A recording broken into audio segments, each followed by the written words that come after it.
Sajjad loan जो PC के कर्ता धर्ता हैं, पीसी का सबसे बड़ा चेहरा है, नॉर्थ कश्मीर से वो इलेक्शन लड़ेंगे।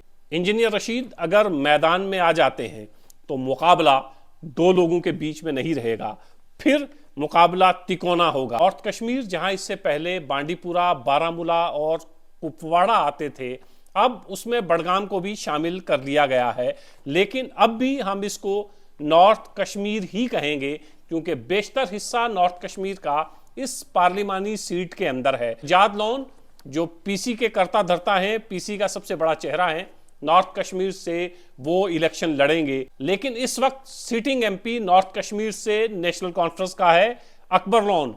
अकबर लोन इस वक्त मेंबर पार्लियामेंट है नॉर्थ कश्मीर से। पिछली बार भी पीसी से उम्मीदवार मैदान में उतरे थे, लेकिन वो दूसरे नंबर पर रहे और नेशनल कॉन्फ्रेंस ने वहां पर बाजी मार ली थी।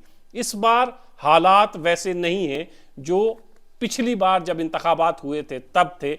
अब हालात जरा बदले हैं और इस वक्त ऐसा लगता है कि पीसी के फेवर में कुछ चीजें जाती हैं और कुछ चीजें ऐसी हैं जो इलेक्शन में सज्जाद लोन को परेशान करने वाली हैं।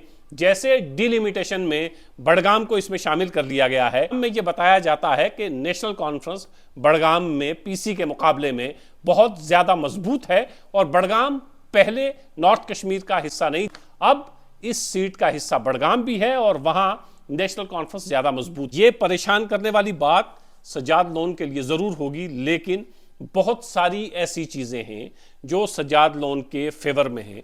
बावसूख जराए से ये पता चला है कि सज्जाद लोन और अल्ताफ बुखारी के बीच में चंद दिन पहले एक मीटिंग हुई और उस मीटिंग में ये तय पाया है कि अल्ताफ बुखारी इस सीट पर सज्जाद लोन की हिमायत में उतरेंगे और सज्जाद लोन एक तरह से पीसी के साथ साथ अपनी पार्टी का भी उम्मीदवार होंगे। अगर ऐसा हो जाता है तो फिर सज्जाद लोन को अल्ताफ बुखारी की सपोर्ट भी मिलेगी। अगर ऐसा हो जाता है तो फिर सज्जाद लोन के साथ अपनी पार्टी के और अल्ताफ बुखारी का वोट भी जुड़ जाएगा। लेकिन यह सीट इस वक्त नेशनल कॉन्फ्रेंस के पास है और नेशनल कॉन्फ्रेंस के दिग्गज नेता अकबर लोन यहां से मेंबर पार्लियामेंट हैं और पिछली बार जब इंतखाबात हुए थे तो अकबर लोन ने 1,33,426 वोट लिए थे।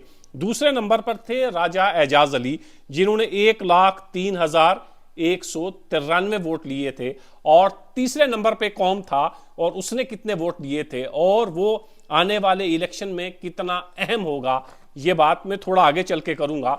फिलहाल उस अलायंस की बात करें जिसकी चर्चा हो रही है और जिस अलायंस से सज्जाद लोन को मुस्तकबिल में आने वाले इलेक्शन में फायदा हो सकता है, वो अलायंस क्या है? नंबर 1 सज्जाद लोन, और अगर उसके साथ अल्ताफ बुखारी जुड़ते हैं तो बहुत सारी ऐसी जगह हैं जहां पर अल्ताफ बुखारी मजबूत हैं, अल्ताफ बुखारी उनको फायदा कर सकते हैं। और तीसरा अलायंस ये है, हम अक्सर सोशल मीडिया पर और मीडिया पर ये सुनते रहते हैं कि कश्मीर में भारतीय जनता पार्टी की बी टीम और सी टीम मौजूद है। अगर इलेक्शन में ऐसा कुछ होता है कि ए बी सी टीमें मिल जाती हैं तो यकीनन सज्जाद लोन को फायदा होगा। भारतीय जनता पार्टी अगर बीजेपी सज्जाद लोन की हिमायत करती है और वहां पर अपना कोई उम्मीदवार नहीं उतारती या अपना कोई कमजोर उम्मीदवार उतारती है तो यकीनन सज्जाद लोन को उसका फायदा होगा, क्योंकि इस पार्लिमानी सीट में पहाड़ी वोटर्स भी हैं। पहाड़ी लोग ऐसा लगता है कि इस बार भारतीय जनता पार्टी को वोट करेंगे या भारतीय जनता पार्टी के किसी ऐसे कैंडिडेट को जिस कैंडिडेट को भारतीय जनता पार्टी जिताना चाहेगी। उड़ी, करना, बारामूला के अपर रीचेज में अच्छी खासी तादाद में पहाड़ी मौजूद हैं और अगर ये पहाड़ी भारतीय जनता पार्टी के कहने पर सज्जाद लोन की हिमायत करते हैं, ये एक्स्ट्रा वोट पहाड़ियों की सूरत में भी सज्जाद लोन को मिलेंगे। अगर ऐसा नहीं हुआ तो फिर यकीनन सूरत हाल बिल्कुल इसके मुख्तलिफ होगी और सबसे इंपॉर्टेंट रोल इस पार्लिमानी सीट पर शिया बरादरी ने अदा करना है और शियों के दो बड़े नेता इसी पार्लिमानी सीट पर अपनी भरपूर ताकत का मुजाहिरा इससे पहले भी करते आए हैं और आने वाले इलेक्शन में भी करेंगे। तो बहुत इंपॉर्टेंट होगा कि शिया वोट किस तरफ जाएगा। शियों के दो बड़े नेता इमरान अंसारी और आगा रूहुल्लाह किस तरफ जाएंगे? साफ है, आगा रूहुल्लाह नेशनल कॉन्फ्रेंस में है और नेशनल कॉन्फ्रेंस के उम्मीदवार भी हो सकते हैं और इमरान अंसारी पीसी में हैं। शिया वोट जो इस पार्लिमानी सीट पर बहुत इंपॉर्टेंट है वो भी दो हिस्सों में तकसीम है और यहां पर ना तो इमरान अंसारी कम है और ना आगा रूहुल्ला, तो शिया वोट भी यहां पर डिवाइड होगा।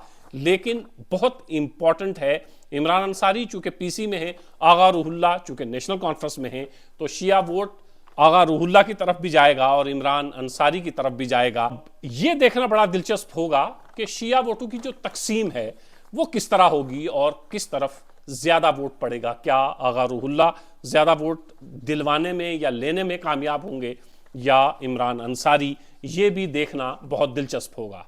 पहाड़ियों के साथ साथ यहाँ कुछ गुज्जर वोट भी हैं और बताया ये जाता है कि गुज्जर वोट जो खास तौर से बांडीपुरा में है उस्मान मजीद के साथ हैं और उस्मान मजीद अल्ताफ बुखारी के साथ। हाँ, एक बात याद रखने की है कि नेशनल कॉन्फ्रेंस के पास एक ऐसा तुरुप का इक्का है कि जिसका इस्तेमाल जब नेशनल कॉन्फ्रेंस करना चाहेगी तो यकीनन उसका फायदा होगा। इस पार्लिमानी सीट पर मियां अल्ताफ भी बहुत ज्यादा असर अंदाज होंगे क्योंकि पहाड़ी और गुज्जर वोट जो है वो जाहिर है मियां अल्ताफ के साथ जुड़ा हुआ है और ख़ास तौर से यहाँ का जो गुज्जर वोट है उस पर मियां अल्ताफ की ज़बरदस्त पकड़ है। बाकी लोकल रहनुमा तो हैं ही हैं, लेकिन मियां अल्ताफ के कहने पर भी बहुत सारा गुज्जर वोट यहाँ पर नेशनल कॉन्फ्रेंस को भी मिल सकता है और अगर ऐसा होता है तो फिर वोटों की तकसीम होगी। कुछ वोट उस्मान मजीद या किसी और गुज्जर रहनुमा के कहने पर किसी दूसरी जमात को मिल सकते हैं, लेकिन साथ ही साथ अच्छी खासी तादाद में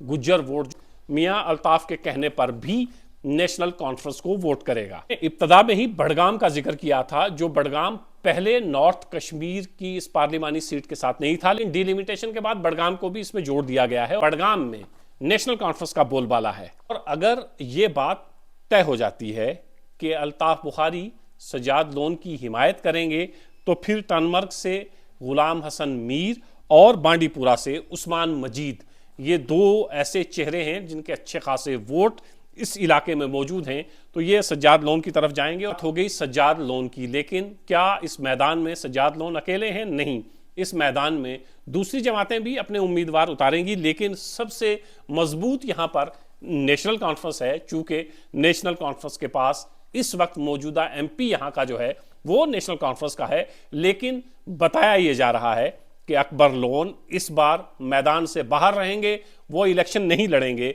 और उसकी जगह आगा रूहुल्ला इलेक्शन लड़ सकते हैं। सैफुल्ला मीर हैं और कमर जमशेद लोन, नासिर असलम वानी, ये चार ऐसे लोग हैं जिनके ऊपर निगाहें हैं। आगा रूहुल्ला और सैफुल्ला मीर फॉर्मर एमएलए रहे हैं, फॉर्मर मिनिस्टर रहे हैं और बड़ा चेहरा है नेशनल कॉन्फ्रेंस का। ये नेशनल कॉन्फ्रेंस इनमें से किसी को मैदान में उतार सकती है। में बहुत से ऐसे पॉलिटिकल एनालिस्ट हैं, बहुत से ऐसे जर्नलिस्ट हैं जो वाकई में जर्नलिस्ट हैं, जो वाकई में पॉलिटिकल एनालिस्ट हैं।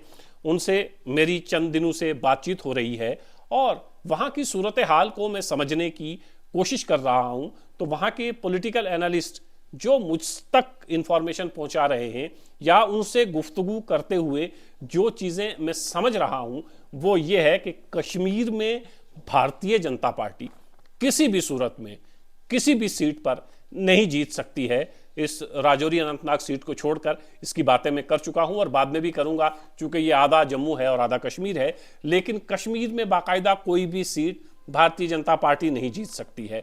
तो बीजेपी ये चाहेगी कि नेशनल कॉन्फ्रेंस और पीडीपी को हार का सामना करना पड़े और वो कोई ऐसा कैंडिडेट जीते जिसकी मदद हम करें और कल वो हमारी जबान बोले।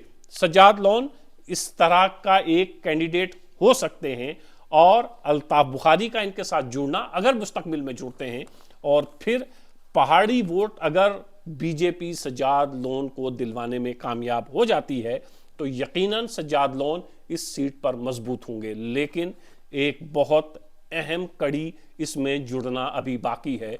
वो अहम कड़ी क्या है जिसकी तरफ इब्तदा में मैंने इशारा किया था कि तीसरा ऐसा कौन सा कैंडिडेट है जो पिछली बार तीसरे नंबर पे रहा था, वो है इंजीनियर रशीद।